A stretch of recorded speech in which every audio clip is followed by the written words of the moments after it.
Shout out to all my subscribers. For today's video, let me take you for fun day at Jacksonville Zoo and Botanical Garden located at the mouth of the Trout River.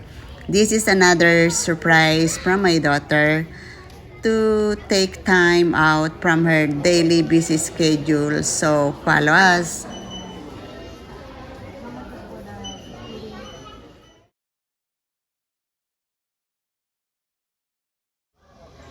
As fall season starts September 22nd, it is marked with cooler temperature, shorter days, and in other states with colorful leaves. Many regions celebrates harvest. As such, look at the entrance in the zoo. They decorated it with pumpkins in a form of an arc to welcome the visitors from different places and different walk of life. They said this zoo occupies approximately 122 acres, so we have lots of walking to do. And now enjoy the variety of the animals that you can see.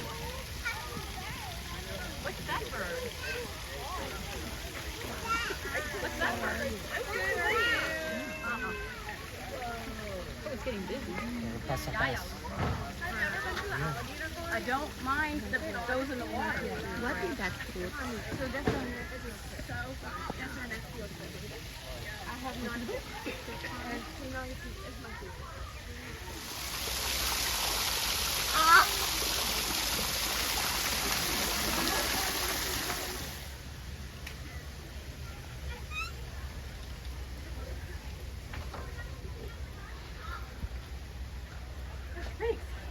Okay, close.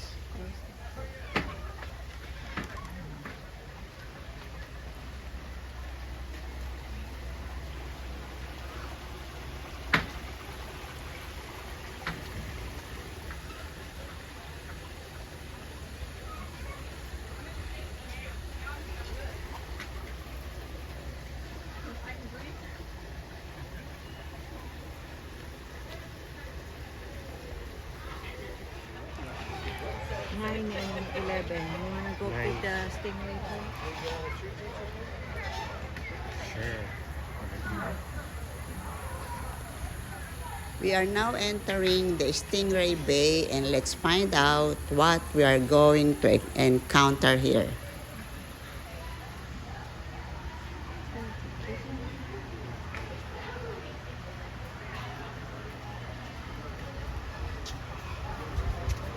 Here we are. Oh, look at those stingrays. So many.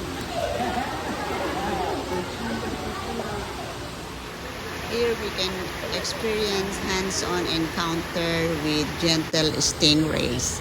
One among the staff available will provide small fish or food if you want to experience hands-on feeding of the stingray.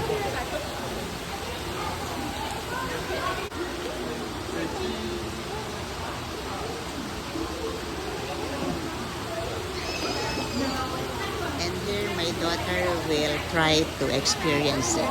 Just watch. Even a small fish. Go for it.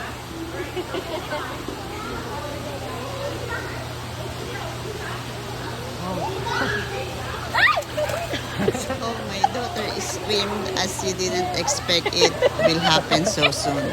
It's weird.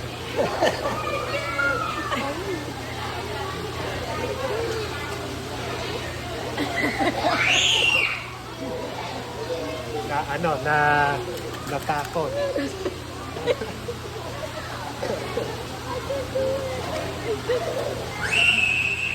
can hear other kids screaming and enjoying it.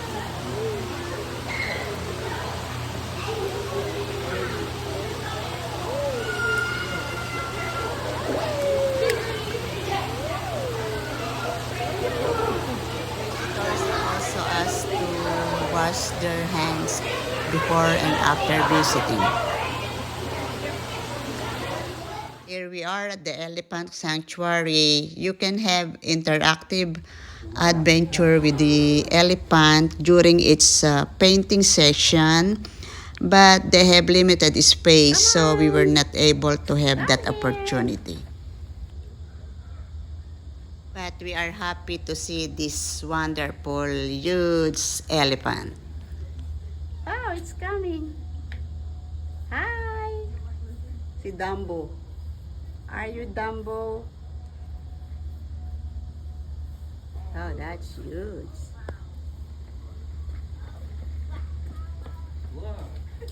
Alright, let's go.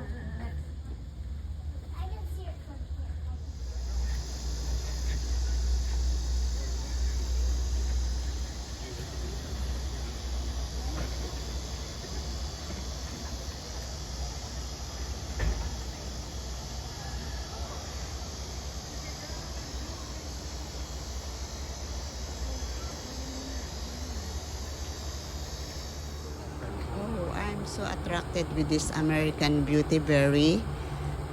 This drought-tolerant, vibrant purple berries attract birds and butterflies and easy to grow. Look, very colorful.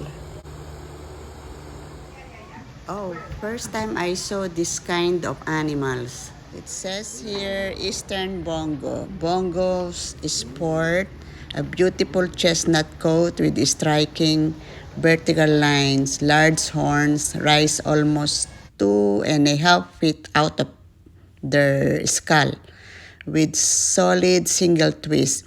These horns might look like heavy, but they are in fact hollow and made out of keratin. Wow!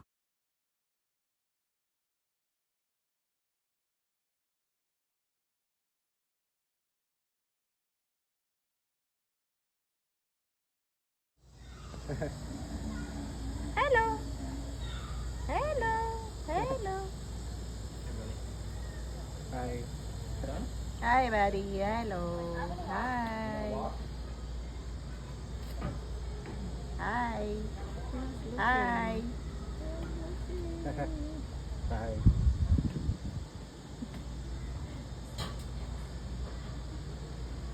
They're big.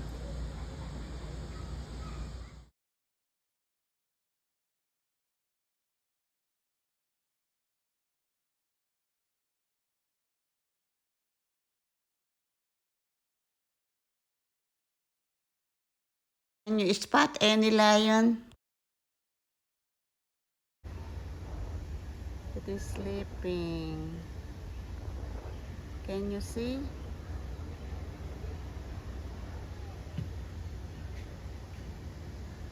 There. There are two of them and both are sleeping.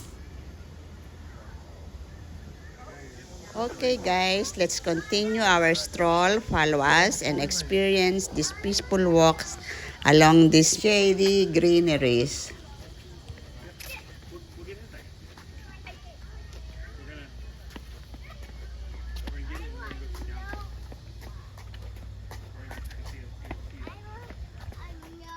Okay, there's a sign here. Keep left for general viewing and keep right for giraffe feeding. We are now at the Giraffe Overlook and Savannah Bloom Garden, and look at the view. It's really breathtaking.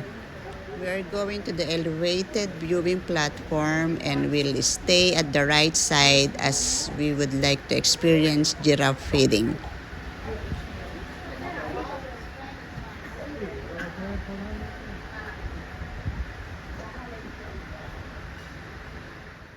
They are called reticulated giraffe. Reticulated giraffe is a species of giraffe native to the Horn of Africa. Their long legs and necks allow female to reach 15 feet tall and male 17 to 18 feet on average.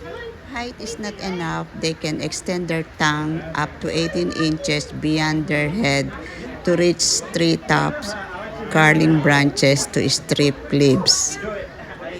This giraffe will approach the platform to be fed. Now the guests are lining up to feed the giraffe. Each guest who will feed the giraffe will be given leaves. There's more out there. My turn. I did it. My daughter did it too. What an awesome experience to have an opportunity to have face-to-face with this friendly giant. Follow us on the continuation or part 2 of myself and my daughter's special bonding at Jacksonville Zoo.